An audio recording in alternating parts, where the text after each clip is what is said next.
E aí, essa localização da região sul da Península Balcânica, ela tem uma dificuldade em relação a algumas coisas, porque é como se fosse uma coxa de retalho. Várias ilhas, um emaranhado de ilhas, cada uma com sua cultura e com sua autonomia. Mas aí isso a gente vai ver um pouquinho mais para frente. Aproximadamente uns 3.000 anos antes de Cristo, o, essa região começa a ser habitada. Mas ela começa a ser habitada de que forma? Ela começa a ser habitada através da ilha de Creta, e aí os povos vão se ramificando. Professor, mas o que é que tem a ver a ilha de Creta com o comércio? A gente vai chegar lá.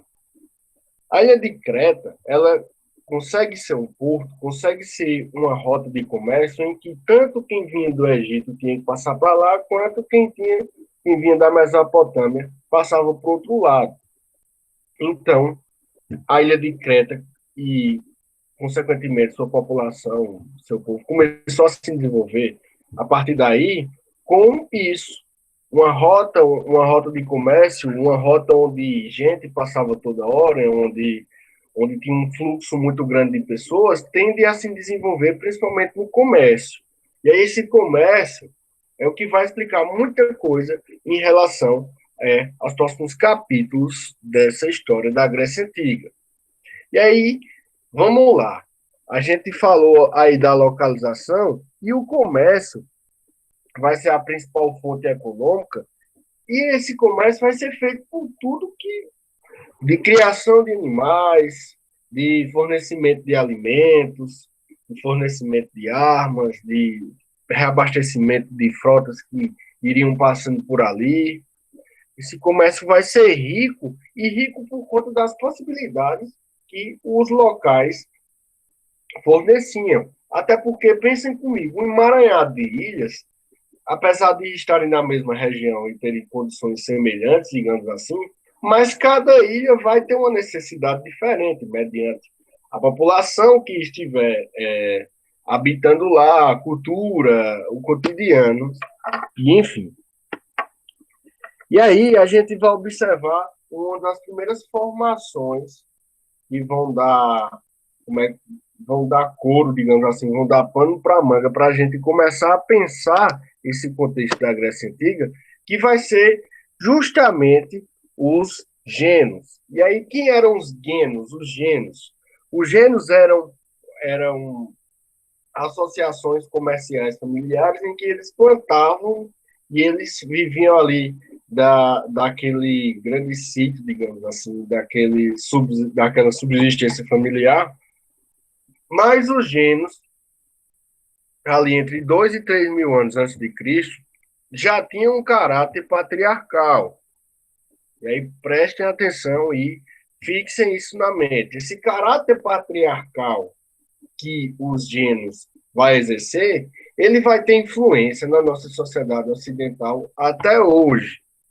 Então, ele vai ter influência na política, ele vai ter influência na cultura, mas, professor, o senhor é muito radical dizendo isso, porque não é porque a base de uma sociedade é patriarcal, onde o homem tem maior conceito, digamos assim, que ela vai ser assim, vai se perdurar assim.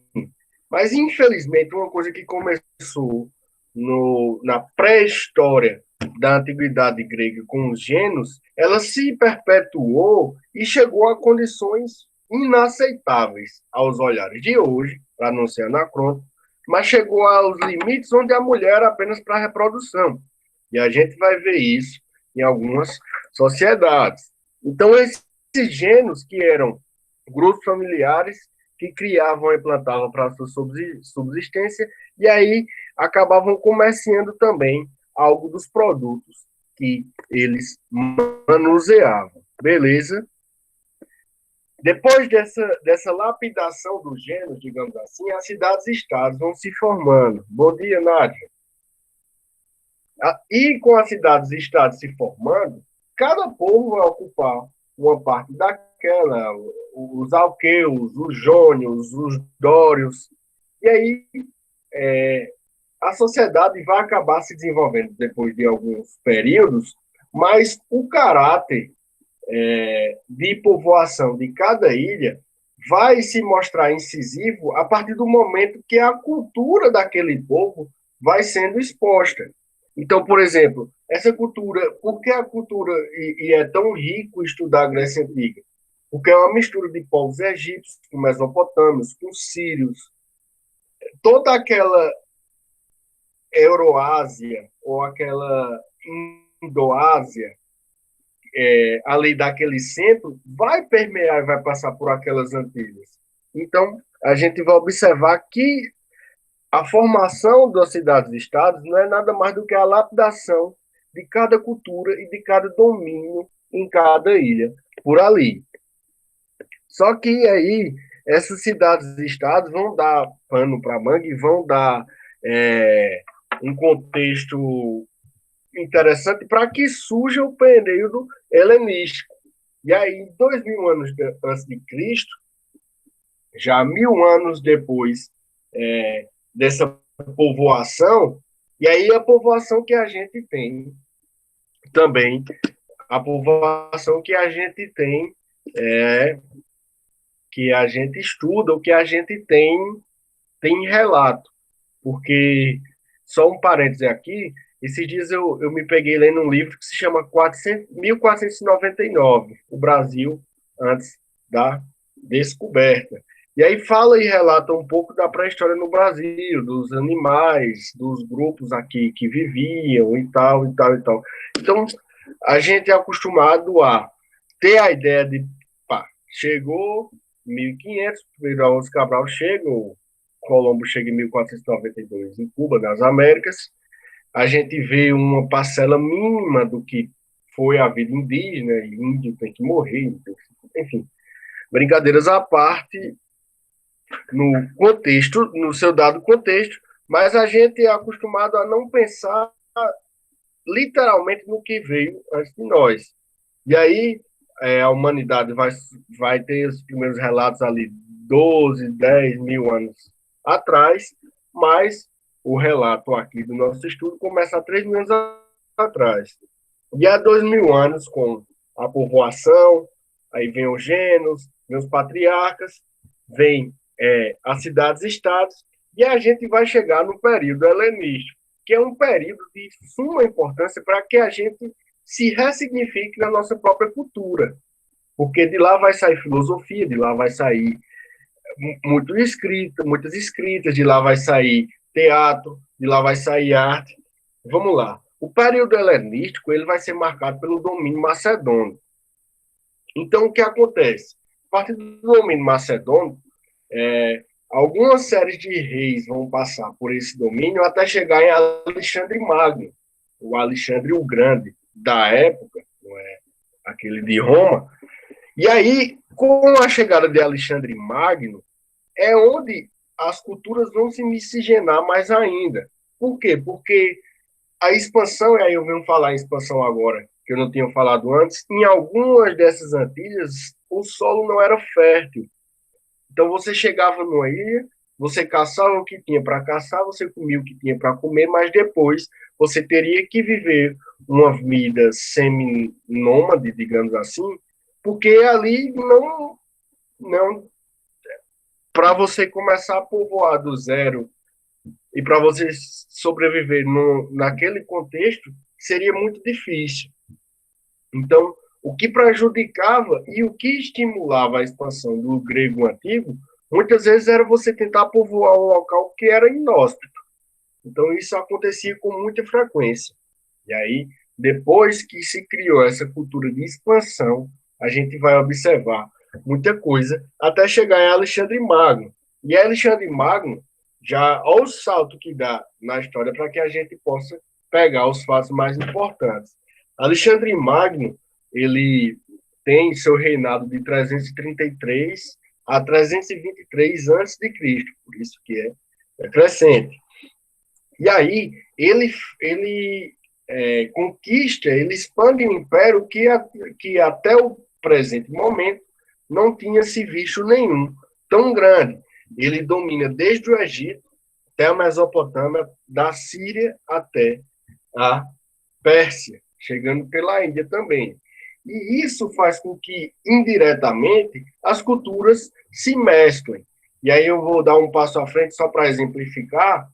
A gente vai observar que Roma, o mesmo que tivesse aversão ao outro, aversão ao diferente, aversão de fora, o rotular-se de bárbaro, mas a gente vai ver que a composição romana linguística, de vestimenta, de fala, de alimentação, tudo isso vai ser mediante aquela cultura que ele domina. Então você domina a cultura, mas não necessariamente a cultura morre.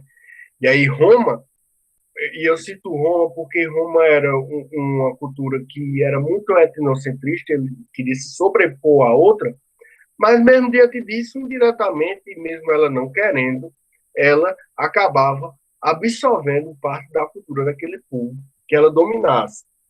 E voltando para a Grécia, isso aí foi fundamental, principalmente no período. E aí pensem comigo a riqueza desse período helenístico.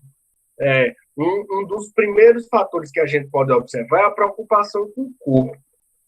E aí é do período helenístico que vai vir aquelas estátuas, aquelas formas corporais, aqueles corpos esculpidos, os pensadores, corpos atléticos, corpos fortes, definidos. E aí aquilo, a imagem por si só, a gente vai pensar, isso é um bombado, isso, mas a imagem por si só carrega uma coisa implícita que, para que a gente perceba, a gente precisa estudar, mas é muito louco, porque vocês vão observar que o corpo e uma imagem e uma figura daquela está totalmente atrelada ao modo como eles pensavam. A gente pensa isso e pode confirmar nosso estudo a partir do momento em que a gente vê que correntes filosóficas surgem na mesma época, e uma delas é o estoicismo. E aí o estoicismo tem toda aquela preocupação com a relação natural, a relação corporal, de como você cuida do seu corpo, etc. Então, a gente atrela a figura a uma visão filosófica, a um contexto histórico que tem tudo a ver. E aí a gente vai também observar alguns outros aspectos que nos fazem pensar até hoje, vocês devem ver em filosofia. Por exemplo, o cinismo, você prega total desapego material. O epicurismo, que é o culto ao prazer de Epicuro, inclusive eu li um livro há algum tempo chamado Consolações da Filosofia, de Alan de Botton. E aí, muito interessante a narrativa que ele tem, porque ele vai na vida pessoal de cada filósofo.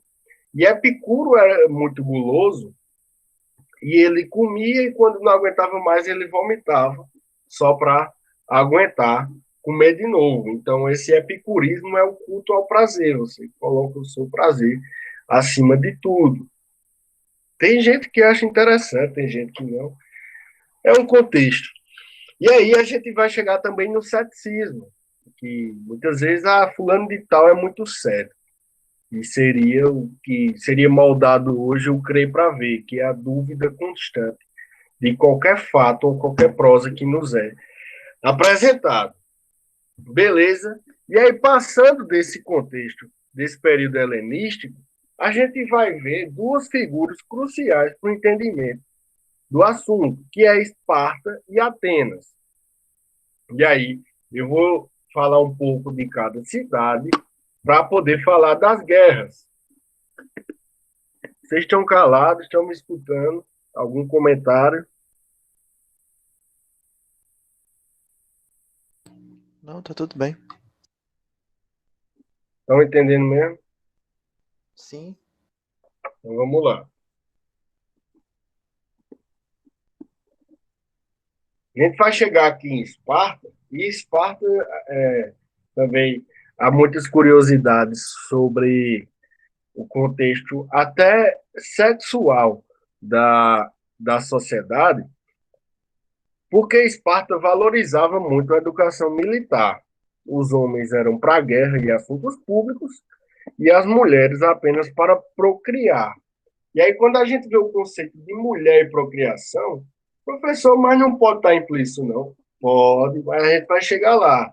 Então, se o contexto da mulher é para procriar, professor, e o prazer? Aí onde é que está? Antes de eu comentar mais a fundo nisso, o soldado espartano, o homem espartano, quando fazia 7 anos de idade, ele era recolhido e era pego para treinar. Dos 7 aos 15, 16, só treinamento. Depois algumas batalhas, 21 já virava um guerreiro, já ia para tudo que era batalha.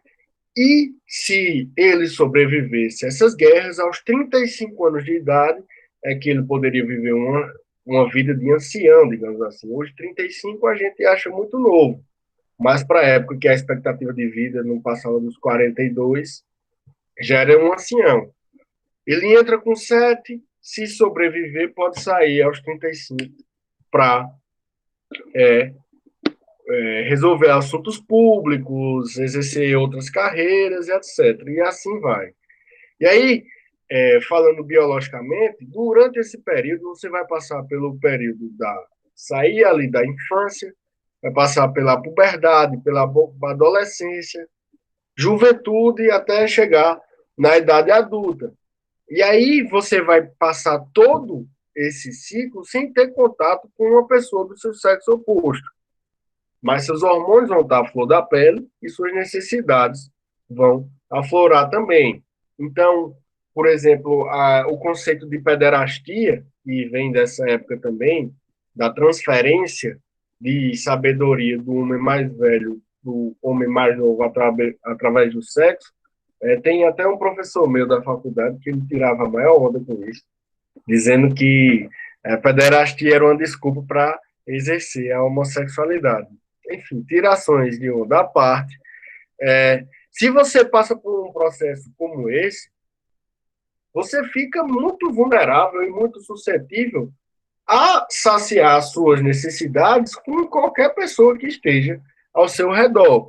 Então, falar de homossexualidade é muito anacrônico e muito difícil, até porque não se tinha conhecimento, nem termo, nem nada, mas os homens se relacionavam com outros homens por prazer, porque só tinha outros homens, ou por amor. Inclusive, eu já vi até discursos e teses em que muitas vezes os generais ali no campo de treinamento alimentavam esse bem-querer, esse amor, inclusive regado a sexo entre dois homens, para que no campo de batalha eles rendessem mais.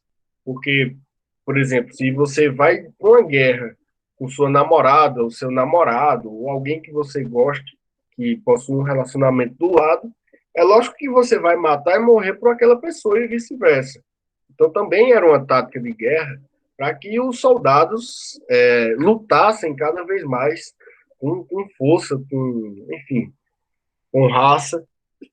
E aí a gente parte desse contexto militar de Esparta e vai para Atenas.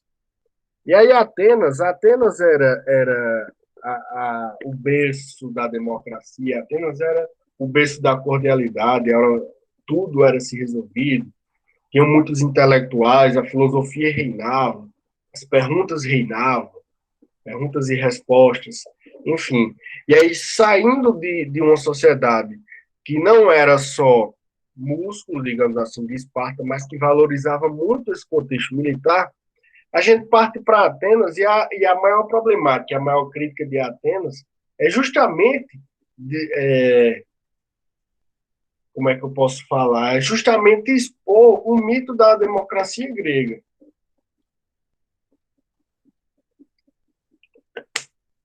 Fala-se muito na democracia grega, mas, por exemplo, se eu sou estrangeiro ou um dos meus pais é estrangeiro, eu não tenho direito. Se eu sou mulher, eu não tenho direito. Se eu não sou um homem livre, eu não tenho direito à participação. Então, eu sempre brinco muito com meus alunos que eu digo, rapaz, tem muita gente que fala da democracia aqui no Brasil, em alguns discursos com razão, mas se você for analfabeto, mulher, independente da sua cor, da sua opção sexual e da sua religião, você tendo mais de 16 anos de idade, você está apto para tirar o seu título de eleitor e exercer o seu papel de cidadão. que naquela época não era. Ah, professor, mas são épocas muito distintas. Sim, vamos voltar um pouquinho, são épocas distintas, né? Em 2032, daqui a 11 anos ainda, é que vai fazer 100 anos que vocês, mulheres, tiveram direito de votar. Em Vargas, ali no governo Vargas, em 1932, é que as mulheres obtiveram o direito de votar aqui no Brasil. Por isso que essa pauta é importante, porque essa ponte do passado com o presente, ou do passado distante com o passado mais recente, é o que vai nos fundamentar na história, é o que vai nos fazer perceber toda essa mudança de épocas e de eras. E aí a gente percebe esse contexto entre Esparta e Atenas, Esparta com a educação mais militar e com a sociedade dividida em espartanos, periecos e ilotas, e Atenas, a gente vai perceber que tem o mito da democracia e vai ser aquela cidade mais pensativa, digamos assim, mais filosófica. E aí vão ser divididos em cidadãos e escravos. Diante disso, a gente vai observar dois probleminhas antes de adentrar na Guerra de Troia para fazer o comentário. Eu não coloquei aí de propósito, a gente vai comentar, inclusive vou abrir espaço aqui para vocês falarem. Mas antes de falar na Guerra de Troia, a gente tem as guerras médicas e as guerras do Peloponeso. E aí um contexto muito interessante, porque ela vai moldar e ela vai mudar o entendimento que a gente vai ter através da sociedade da Grécia Antiga. A gente vai começar primeiro pelas guerras médicas, que era justamente os, os o pessoal de Darius, os sírios, o pessoal, os persas, é justamente aquele pessoal que vai estar interessado em rotas de comércio e eles vão estar interessados também em algumas riquezas que as ilhas podiam proporcionar, assim como rota de comércio, mas era uma fonte muito grande de escravos.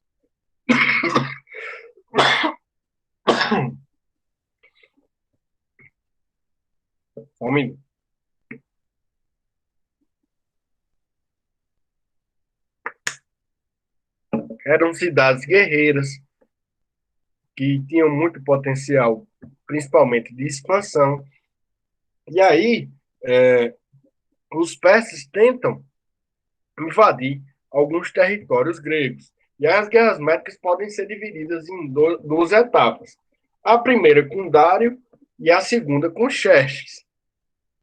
A primeira guerra médica, houve uma disputa e os gregos conseguiram conter, conseguiram segurar a invasão de Dário. Só que a segunda guerra médica com o psicopata do Xerxes, tirações de ondas à parte, mas Xerxes era muito doido. E ele vem com tudo. Ele vem com tudo. A Grécia, temendo isso, ela faz uma coisa chamada de Liga de Delos, que era justamente para tentar conter a invasão persa. Então, todas aquelas cidades-estados, todos aqueles povos guerreiros que anteriormente tinham sua querela, eles vão se juntar em prol de um objetivo, que é manter a Grécia fora do manter a Grécia fora de perigo, fora de risco de uma conquista iminente. E aí, com isso, com a formação da Liga de Delos, eles novamente conseguem segurar a invasão persa e acabam acabam preconizando o declínio dos persas. E aí, pessoal, eu indico dois filmes, os 300 de Esparta e 302, uma narrativa muito massa, onde no primeiro filme os 300 espartanos levam um fumo danado, mas no segundo, que retrata justamente o declínio persa. É, vocês já assistiram, inclusive? Eu acho que já. Inclusive, quem faz o Xerxes é o brasileiro, se eu não me engano, é o Rodrigo Santoro. Muito massa pela narrativa. Vocês já viram Não, nunca vi. Nunca vi. Os 300 de Esparta? Assistam. Já ouvi Tem falar. um e dois. Mas vocês vão entender bem direitinho É, esse você contexto. pode repetir, por favor, quais eram os povos que estavam interessados na rota comercial e nos escravos? Os sírios, Era, os... eram os persas. Ah, ok, vamos então. Inclusive, é interessante pensar como a natureza faz parte desse povoamento imaginário. Porque, por exemplo, a gente pode observar que na Ásia, os persas vinham de lá, animais como tigres, elefantes, rinocerontes da África, mas tigres e elefantes, enfim, animais que os persas usavam a seu favor, mas que nas histórias, quem narrou essa guerra foi o Tucídides, eles colocam como bestas, como animais de outros mundos, animais de outros planetas. Eu acho interessante, e o cinema se aproveitou muito disso. No filme Os 300, a gente vai ver coisas desse tipo, como gigantes também. Por exemplo, a média de estatura daquela época, se você tivesse 1,60 m, estourando 1,70 m, você já teria uma estatura boa para a época. Ontem eu assistindo basquete e pensando nisso, em relação à aula, hoje a gente vê caras com 2,20 m, 2,30 m. Então, de forma mais comum, mas pessoas, por exemplo, de 1,90 m até 2 metros, para a época, já seriam considerados gigantes. Então, tem-se também essa narrativa mítica de gigantes que faziam parte do exército deles. Às vezes era um cara alto, que nasceu com problema de ninão, problema na hipófise, mas que é interessante. Por exemplo, a história de Davi e Golias. Eu estava vendo esses dias, lendo numa revista, um cientista, um doutor, que fez um cruzamento genético, um cruzamento de DNA, os traços e tal, que Golias era considerado um gigante, teve toda aquela coisa com Davi e etc. E tem toda aquela mitologia, enfim, aquele imaginário bíblico. Homem gigante, você vai pensar o quê no Hulk, com 3, 4, 5 metros. Como era narrado, eu esqueci exatamente como tem dizendo na Bíblia, mas a ciência é interessante, nos permite algumas coisas, que, por exemplo, o cara lá fez o cruzamento, o traço genético, e que mais ou menos ali o Golias teria 2,10 m, 2,12 m. E hoje a gente observa essa altura no Anderson Varejão, por exemplo, que é o atleta da nossa seleção de basquete. Então, essa questão natural e estética é muito interessante de ser pensada, como hoje a gente já consegue enxergar com outros olhos, mas eu fico me colocando no lugar de quem vivia ali 2.000 anos antes de Cristo, 4.000 anos atrás. Então deveria ser um baque, você não está acostumado de repente ver um elefante na sua frente. Então, que porra é essa? E aí, com isso, o Império Persa tem seu declínio. É até que horas a aula, pessoal? Até 10. É 10, né? Vou acabar aqui rapidinho para que a gente faça pelo menos uma questão. E aí, com o declínio persa, desencadeou outro problema. Por quê? Porque a Liga de Delos, que foi formada para preservar e para fixar o povo grego em seus territórios, ele acabou se corrompendo, digamos assim. E aí, essa Liga de Delos começou a beneficiar Atenas, por exemplo, em arrecadações de impostos, em expansões, em mantimentos, em armas, em escravos. e as outras ilhas se sentiram é, prejudicadas. E aí, com isso, para tentar ficar no poder, Atenas cria a Liga do Peloponeso, com alguns aliados do seu lado, mas aí acaba se dando mal nessa história, digamos assim. Porque, apesar de tudo isso, o legado e a história de centenas e centenas de anos de Esparta, com guerreiros, com uma sociedade guerreira, ela vai acabar refletindo justamente nesse conflito. Por quê? Porque era uma sociedade que realmente era preparada para uma guerra iminente sempre 24 horas. E aí eles acabam fechando um acordo de paz após 10 anos de guerra e o Esparta vence, Esparta sai vitoriosa. Só que aí tem um problema. Apesar de Atenas viver numa falsa democracia, não que vivesse numa falsa democracia, que para a época era de fato uma democracia, mas apesar de Atenas viver toda aquela conjuntura democrática, mais vezes ainda tinha uma concepção de debater acerca de alguns temas, de eleger acerca de algumas figuras para que direcionassem o rumo do seu povo. Só que aí agora, meu, os gregos caíram na mão de Esparta. Esparta era uma oligarquia autocrata. Esparta era governada por famílias, famílias de guerreiros, e tinha toda uma linguagem consanguínea que acompanhava tudo aquilo. E esse período que Esparta fica à frente da Grécia após a Guerra do Peloponeso vai ser considerado a tirania dos 30, que desencadeou uma instabilidade total para aquela época e para aquele povo, justamente porque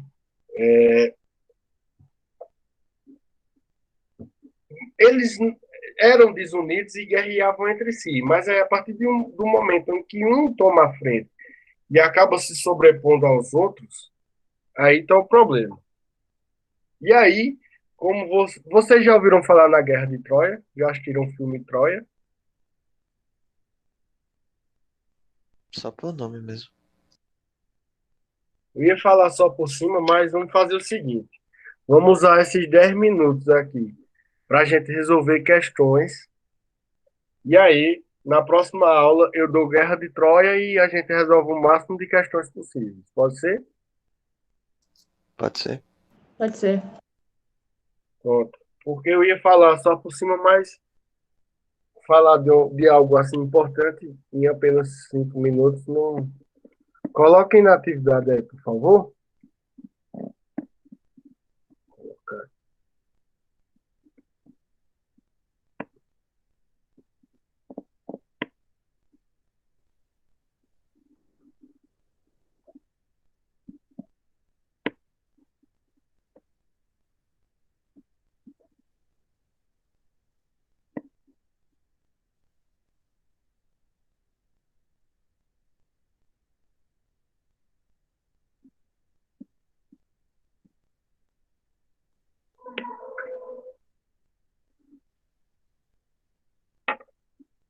Vamos lá, colocaram?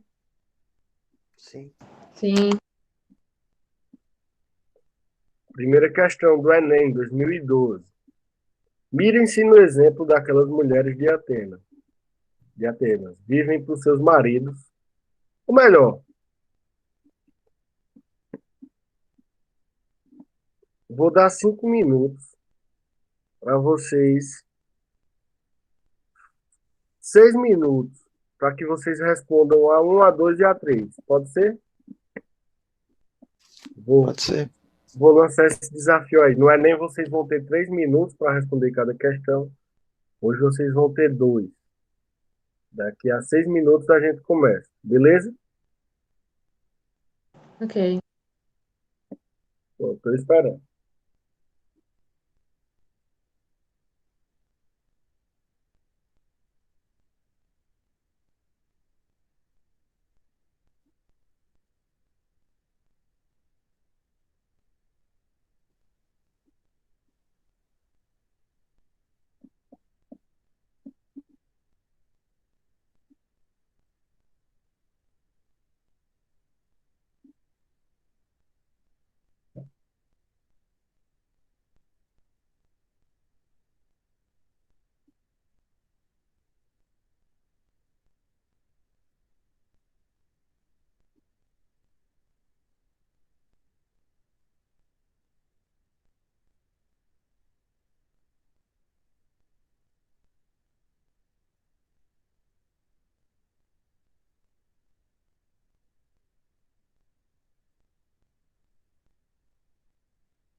A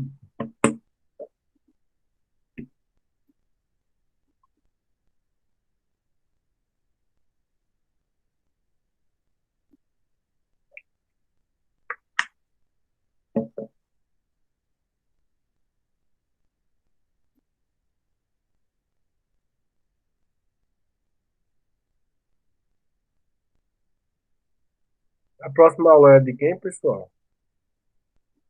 De redação.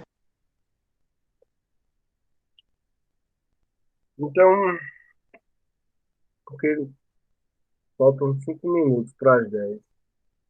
Vocês preferem que a gente corrija a atividade e debata mais específica na próxima aula?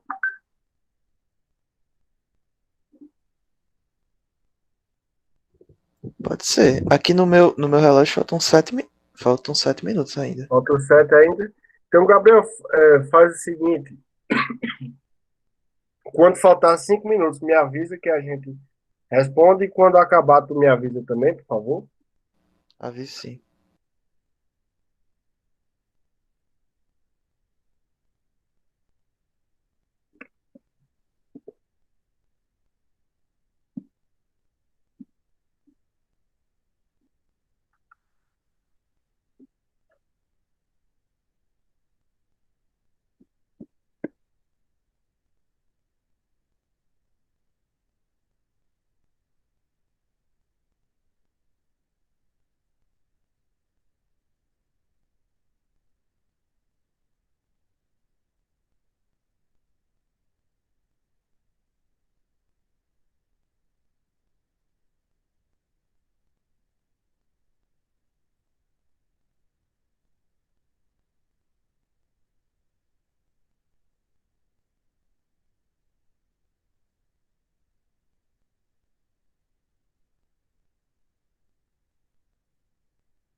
Faltam 5 minutos.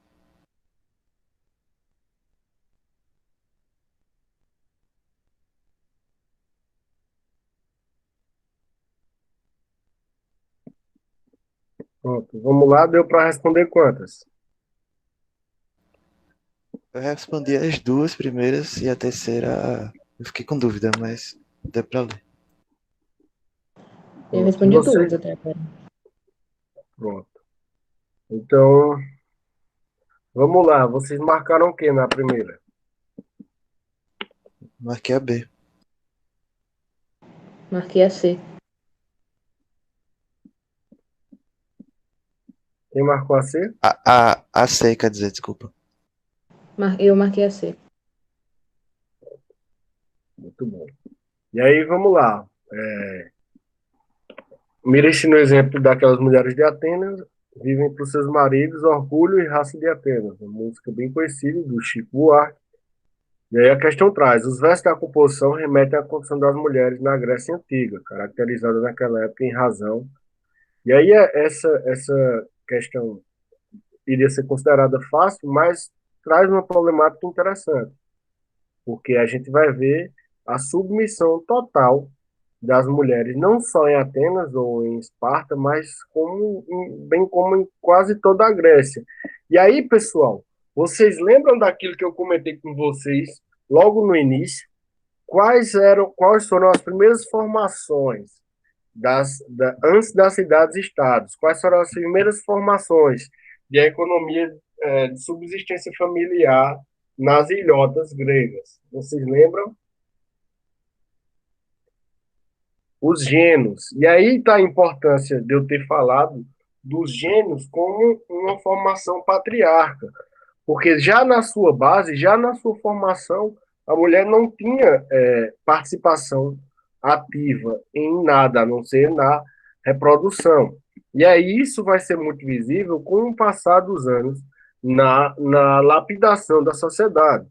E aí ela não tinha importância na consolidação da democracia, como se diz na letra B, nem no casamento. O casamento era para procriar e elas não participavam da democracia. Afastamento das funções domésticas em períodos de guerra, não. Elas ficavam em casa em período integral. Igualdade política também não. Então, tá aí a letra C. Muito boa. E aí a letra B. A número 2, vocês marcaram o quê? Marquei a B. Marquei a B.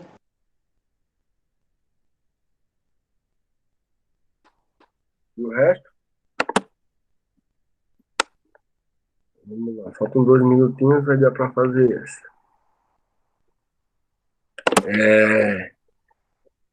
A Faculdade Albert Einstein. E por muito tempo, os historiadores pensou-se que os gregos formavam um povo superior de guerreiros, que por volta de 2000 a.C. teria conquistado a Grécia, submetendo a população local. Hoje em dia, os estudiosos descartam essa hipótese, considerando que houve um movimento mais complexo. Segundo o pesquisador Moses Finley, a chegada dos gregos significou a introdução de um elemento novo, que se misturou com seus predecessores para criar lentamente uma nova civilização, e estendê-la como e por onde puder.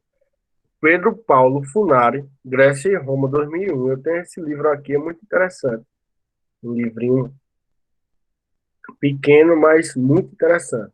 Segundo o texto, a formação da Grécia Antiga ocorreu de forma negociada por meio de alianças e acordos políticos entre líderes principais tribos ativas da Península Balcânica. Não.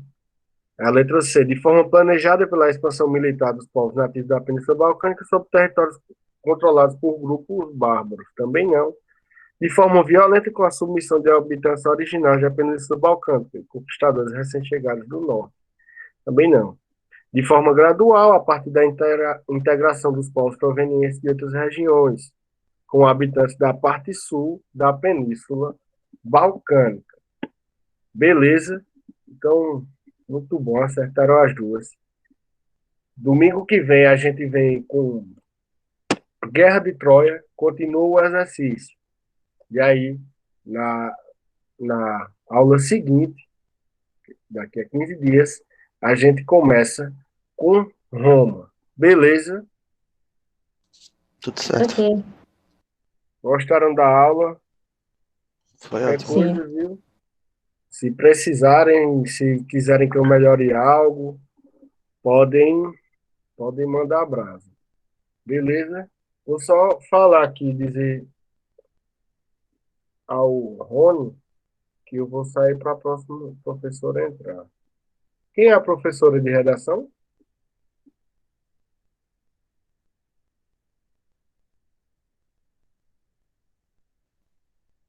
Não lembro do nome dela.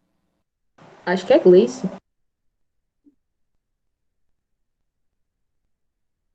É, eu também acho que é. É Rony, eu só chamo ele de Rony.